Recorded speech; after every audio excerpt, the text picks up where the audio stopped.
Inspection होता है, उसके तहत आज चित्तौड़गढ़ से रतलाम तक का ये पूरे खंड का निरीक्षण किया। जैसे आपको मालूम है ये बड़ा इम्पोर्टेंट सेक्शन है ये, और इसमें भी दोहरीकरण का कार्य चल रहा है रतलाम से नीमच के बीच में, जिसका टारगेट अभी मार्च 26 तक पूरा करने का है।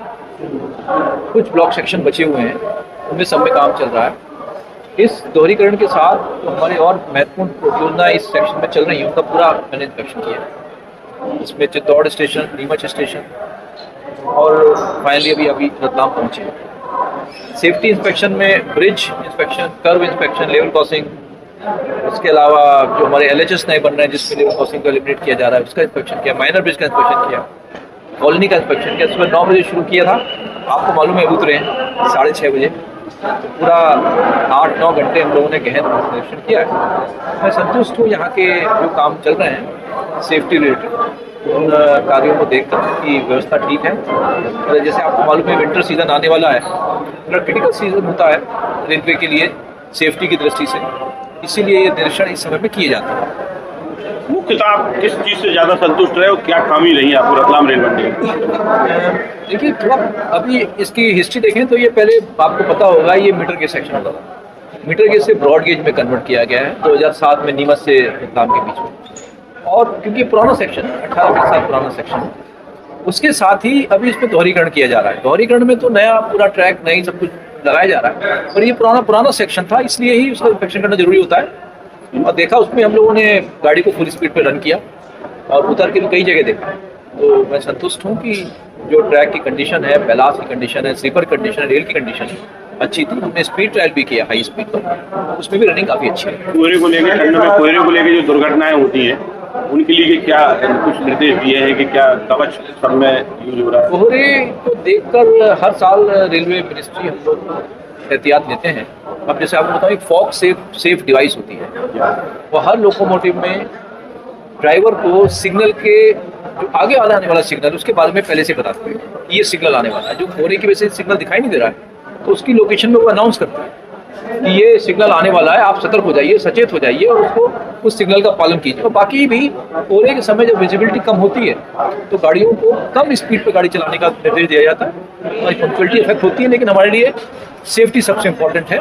इस समय को ध्यान में रखते हुए सारी winter precautions already in place हैं, और अभी कोहरा अभी तक फॉर्चुनेटली हमारे सिर्फ अंडर में नहीं आया है, पर कल भी परसों भी कभी भी आ सकता है। हम लोग उसके लिए तैयार हैं, सतर्क हैं। सिंहस्थ हमारे लिए बहुत ही महत्वपूर्ण एक आयोजन होगा, और हम स्टेट गवर्नमेंट के साथ बहुत ही क्लोज कोऑर्डिनेशन कर रहे हैं। उसमें उज्जैन में इस बार थोड़ा डिफरेंट प्लानिंग किया जा रहा है। खाली उज्जैन को नहीं देखा, उज्जैन से 2 स्टेशन नागदा की तरफ और 2 स्टेशन भोपाल की तरफ। मैं आपको बताऊं तो नायखेड़ी से लेकर पिंगलेश्वर 4 स्टेशन, उसके बाद हम फतेहाबाद की तरफ चिंतामन गणेश वो स्टेशन, इन 5 स्टेशन पे यार्ड को इम्प्रूव कर रहे हैं, प्लेटफॉर्म बना रहे हैं, एडिशनल फुटओवर ब्रिज बना रहे हैं, बाउंड्री वॉल बना रहे हैं।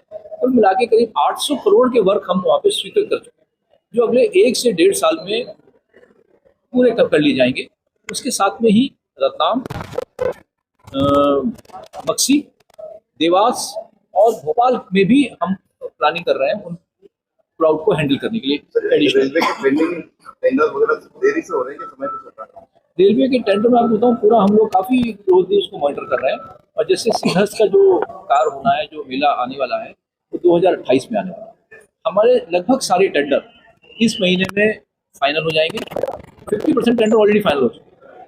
अभी वर्किंग सीजन है, अगले 6 महीने में मुझे उम्मीद है हम लोग काफ़ी गति से काम इंदौर दाहोद नई रेल लाइन का काम कितने प्रतिशत पूरा हो गया है? बताया जा रहा है कि मार्च में ट्रेन प्रारंभ कर दी जाएगी धार तक इंदौर से, क्या ये सही बात? बिल्कुल ठीक बात है, आपको जानकारी बिल्कुल सही है, पूरी कोशिश कर रहे हैं। के दौरान जो दिल्ली में लगता है और प्रयागराज में कुंभ होता है, क्योंकि एक ट्रेन है 14115, ये ट्रेन इंदौर से प्रयागराज जाती है। रतलाम रेल मंडल के कई जिले ऐसे हैं जो उज्जैन से उनको बैठना पड़ता है, तो वो क्यों ना वो गाड़ी रतलाम रेल मंडल में से रतलाम जिला रतलाम तक कर दिया जाएगा, तो उज्जैन से निकल ही रही है 14115।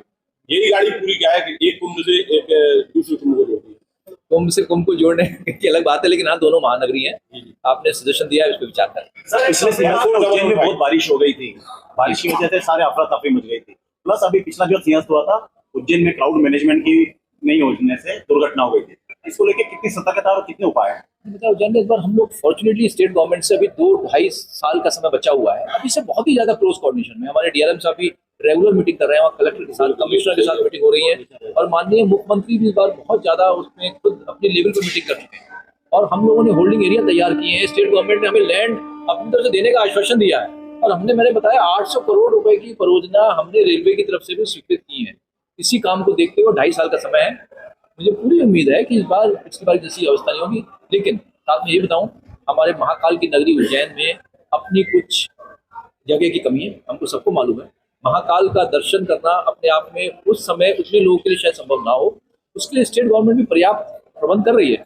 जहाँ तक रेलवे की जवाबदारी है, रेलवे कितने पैसेंजर्स को ले जा सकती है उसका हम अनुमान कर रहे हैं। स्टेट गवर्नमेंट के साथ क्लोज, उनकी पूरी सुविधाओं का ध्यान हम अपने रेलवे स्टेशन पे रखेंगे, उनको डिस्पर्सल के लिए, उनके आवागमन के लिए, सुरक्षित आने के लिए और सुरक्षित वापस भेजने के लिए। बिल्कुल, आपको शायद मालूम होगा कि यहाँ मेमू का शेड एक स्पेशल तैयार किया जाए। अभी तक पूरे वेस्टर्न रेलवे में सिर्फ एक मेमू का शेड है जो बड़ोदरा में है। रतलाम को उसकी जरूरत को ध्यान में रखते हुए नया मेमू का शेड नया बनाया जा रहा है, और उस मेमू का शेड को सिंघस से पहले शुरू कर लिया जाएगा, और हमारी प्लानिंग है कि उन मेमू ट्रेन को यहाँ हम मेंटेन करेंगे और यहाँ से वो सेवाएं शुरू हो पाएंगी। मार्च अभी जो काम बचा हुआ मैंने पूरा देखा, लगभग फॉर्मेशन पूरी रेडी हो गई है, काफी जगह ट्रैक भी हो चुका है, OHG के खंभे लग चुके हैं, यार्ड के काम हो चुके हैं, बैलास की सप्लाई हो चुकी है, कुछ 2-3 पुलों पे काम बचा हुआ है जो मुझे उम्मीद है वर्किंग सेशन शुरू हो गया है, जनवरी के महीने तक पुलों का काम पूरा हो जाएगा। उसका एक एक करके जो 3 ब्लॉक सेक्शन बचे हैं, एक ब्लॉक सेक्शन फरवरी में, 2 ब्लॉक सेक्शन मार्च में, हम लोग CRS का निरीक्षण कराकर मार्च तक इस पूरी परियोजना को पूरे करने का प्रयास करेंगे। शिमला ब्रिज पे जो स्लैब डली की बता रहे हैं वो गलत डल गई थी, ठेकेदार ने उसको तोड़ के और वापस बनाया, तो उसमें कुछ पेनल्टी वगैरह ठेकेदार को कुछ कार्रवाई करते हैं? देखिए, शिमला ब्रिज का मैंने निरीक्षण भी किया। शिमला ब्रिज बहुत ही ऐतिहासिक ब्रिज है, और आपको मालूम मीटर गेज का ब्रिज था, और उसमें यदि हमें कार्य के दौरान किसी भी तरह की कोई कमी पाई जाती है, ये EPC कॉन्ट्रैक्ट है। EPC कॉन्ट्रैक्ट में पूरी जवाबदारी कॉन्ट्रैक्टर की रहती है, डिजाइन से लेकर लगाने की। वो उन्होंने काम किया, कुछ कमी पाई, अच्छा है सबके उससे कि हमने कमी को देख लिया।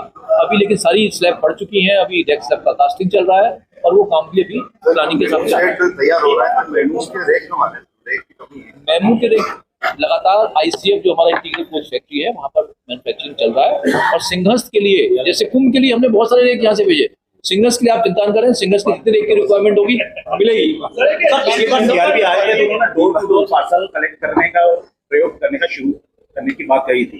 वेस्टर्न रेलवे में यह योजना कहाँ तक इम्प्लीमेंट होगी? डोर टू डोर पार्सल, देखिए रेलवे का काम दूर डिस्टेंस तक यात्रियों को पार्सल को ले जाना है। डोर टू डोर कलेक्शन के लिए हम लोग डायरेक्टली इन्वॉल्व नहीं है, हम एग्रीगेटर से बात कर रहे हैं, और एग्रीगेटर के सहयोग से ये परियोजना आगे बढ़ सकती है। चर्चा कर रहे हैं कैसे।